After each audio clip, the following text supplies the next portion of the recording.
Good morning and welcome to another video. I just did an intro and just had to do it again. I tried to make a bit of a wind muffler to go over the end of the phone. I've been trying to look at iPhone sort of noise reduction solutions. It's possible that if I get a desktop editing program that I could get a better sound, but so yeah, basically I'm just standing still where I've got a little bit of shelter just to tell you what I'm doing today. So I'm back out at a route that I've done a number of times now, East Bridgeford Loop, and we're going a different way. We're going across some fields. I've seen a few footpaths that I fancied sort of seeing where they end up. I had a quick look on a map yesterday and just had a look where some of them pop out, but basically I'm just having a bit of a roam today. I don't like planning routes in too much depth, particularly when I'm fairly close to home and I've got a rough idea of the villages and how far they are from where I am and how to get back. So today, yeah, just sort of going off and having a bit of a wander really.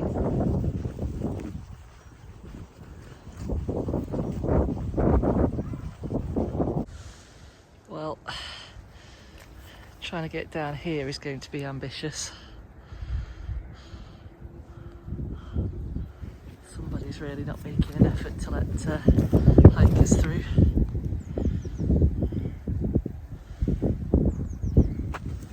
Well, clearly the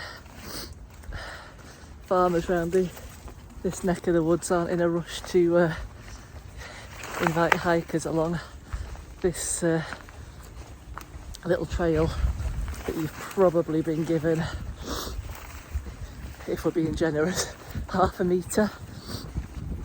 It looks like a fairly well trodden path, so people are obviously coming up and down here, but yeah, there's no clear attempt to cut any of this back really. And to be entirely honest, I can't really fault them. I mean, they've got sheep in the fields and they're going to be lambing, unfortunately, at this time of year.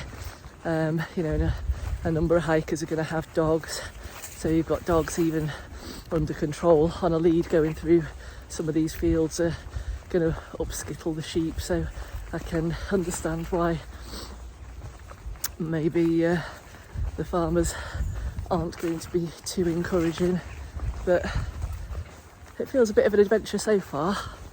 I'm just keeping an eye out for the yellow posts with the way markers, but yeah, this is a nice little wooded trail bit here.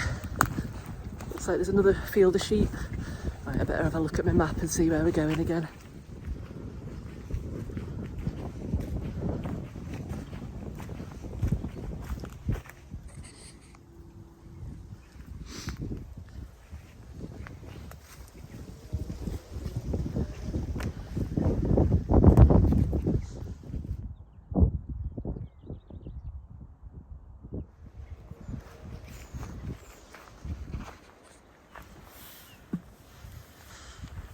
Bit icy this one,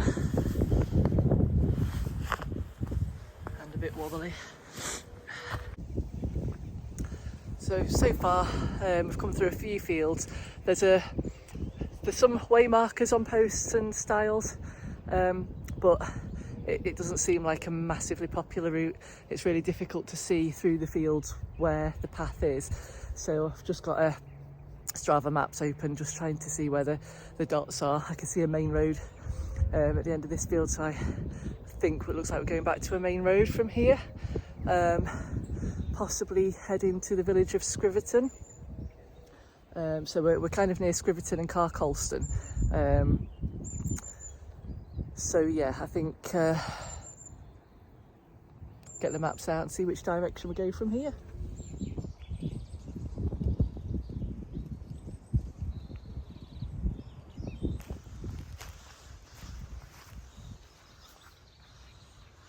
This is cute.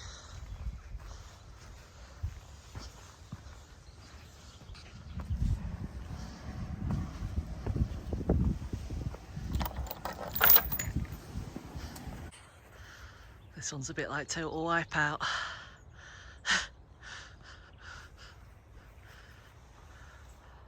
So just come through a field down there full of, well, not full of, there's a few horses, little ponies. And one came up to me, gave me a little fluff. Or I gave it a little fluff. So we're just going through a succession of fields now.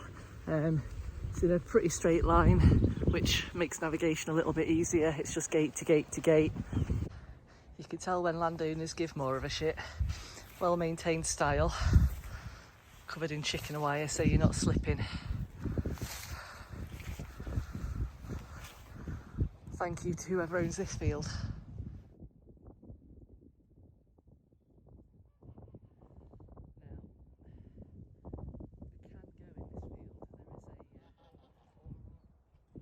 Hi Mama.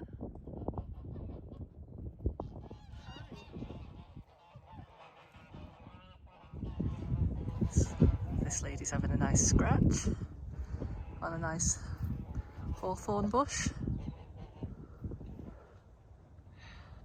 If the element of danger is wanted, there it is. I don't know whether there actually is a bull. I can't see anything in here. I think I might start packing my binoculars actually. There's a field of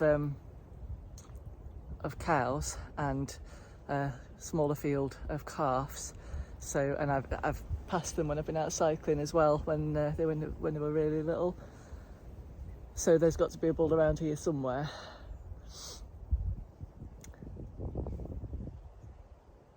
I can't see it.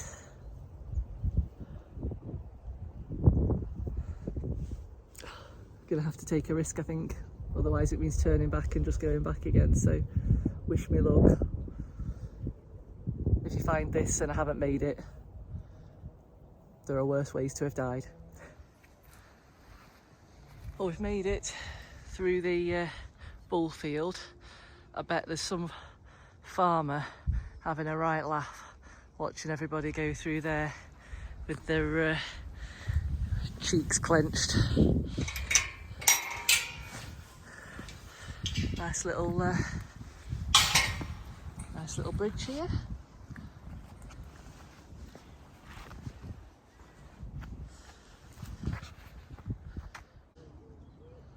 That's lovely.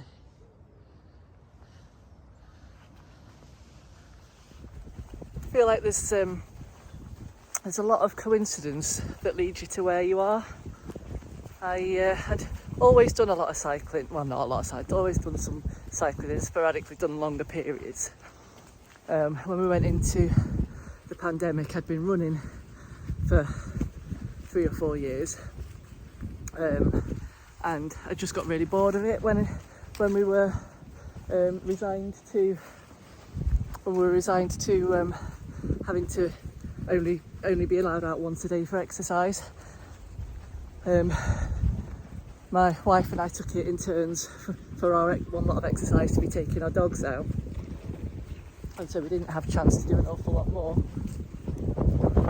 And so I ended up doing a lot of running on the treadmill, and I got absolutely bored shitless with it. So I started doing a bit more cycling because it meant I could get a bit further afield. I went out a number of times and just started getting a bit bored of the route, so I was looking on YouTube for a bit of inspiration and found some cycling YouTubers and kind of grew from there. And then with the weather being really bad at the minute, I haven't been cycling, so that's kind of for kind of well-being and for exercise, that's necessitated me having to kind of find other ways of getting out and occupying myself. And so I've started doing a lot more walking and hiking, and it's just phenomenal what's on the doorstep, that you no idea what's there until you actually go looking for it. And there's just miles and miles of footpaths and nature and stuff that you just never see, you'd never look for. It's just mind-boggling really, and really, really sad, I think, to some degree as well, that it's taken this to kind of go out and look for all this stuff.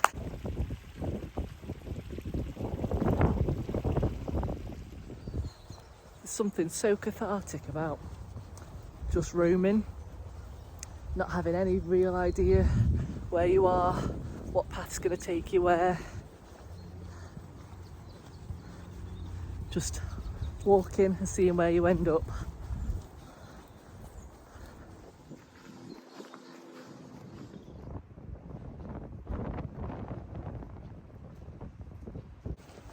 Not sure whether I've gone a little bit off piste here. I've come off the waymarked public footpath because it's taken me a little bit too far out of the way.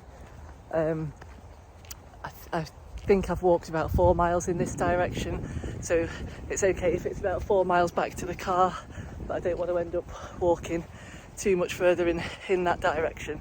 If I'm right, it looks like we join up to the old A46, and I can just drop back onto the National Cycle Network, and that should be sort of pretty much straight back up to the car on that road. Turns out I had gone a little off piste. Well, not massively. I was further down the road that I thought I was on than I thought I would be.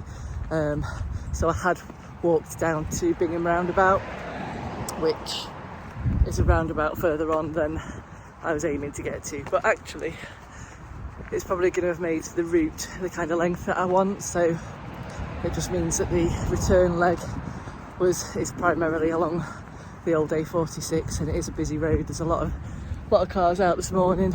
There's a lot of road cyclists out, so it's not as tranquil an experience walking back. But yeah, it's been a nice walk, and I think by the time I get back to the car, we've done 5.3 miles now. I reckon we're probably a mile and a half from the car. Yeah, so we'll sign out for today. Thank you for watching, and hopefully be with you in the next week or so.